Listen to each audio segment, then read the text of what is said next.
मौन रह कर के क्रियाशील रहना ये एक बहुत बड़ी तपस्या है।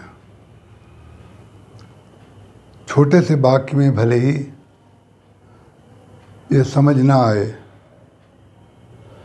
पर यदि हम ध्यान से इसको ग्रहण करें तो जीवन का बड़ा सूत्र हमको मिल जाएगा।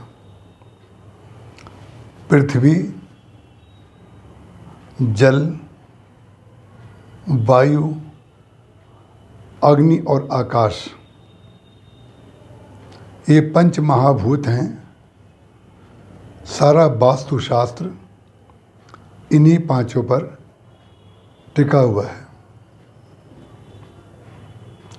मौन रह करके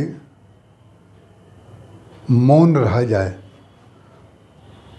और क्रियाशील रहा जाए तो ये बहुत बड़ी तपस्या है।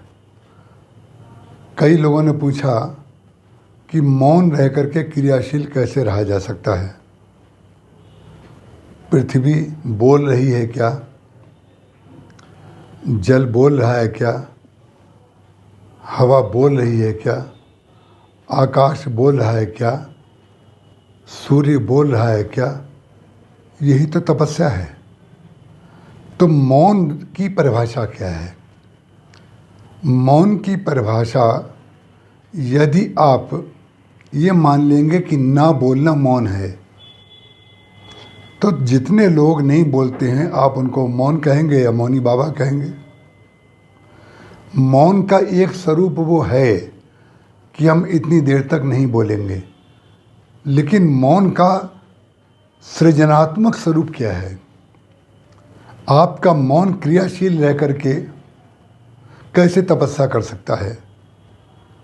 तो मौन की सबसे बड़ी तपस्या है दूसरे के कार्य की प्रशंसा करना। ये मौन असंभव है, लेकिन भगवान राम ने इस मौन को जीवन पर्यंत धारण किया।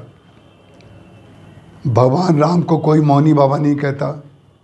भगवान राम कभी मौन भी नहीं रहे। पूरी रामायण में कहीं मौन का वर्णन उनका नहीं आया है, लेकिन एक बार भी आप कहीं नहीं बता सकते कि भगवान राम ने किसी दूसरे के कार्य की प्रशंसा ना की हो। सबसे बड़ा मौन दूसरे के कार्य की प्रशंसा है, और सबसे बड़ा मौन अपने गुणों के लिए मौन रहना है। अपने गुणों के लिए मौन रहना, दूसरों के गुणों की प्रशंसा करना, और दूसरे के अवगुणों के लिए मौन रहना, और अपने दोषों के लिए बोलना, ये मौन की व्याख्या है। और जो व्यक्ति इस तरीके से क्रियाशील रहेगा, जीवन में कार्य करेगा, वो बहुत बड़ा सृजन करेगा। उस सृजन का नाम राम राज्य भी हो सकता है। राम राज्य भले ही सारी दुनिया में ना बने, देश में ना बने, लेकिन आप अपने जीवन में तो राम राज्य बना सकते हैं। जिस समय हम दूसरे के कार्य की प्रशंसा करते हैं, उस समय जो उसको सुख मिलता है, उसके सुख की परिभाषा हमारे हृदय को पता चलती है। हम परम प्रसन्न होते हैं। तो मौन का तात्पर्य है जिसमें जिसको सुख मिले।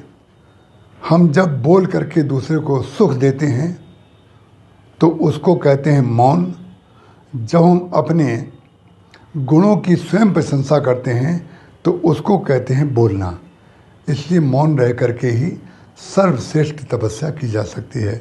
जय श्री राम।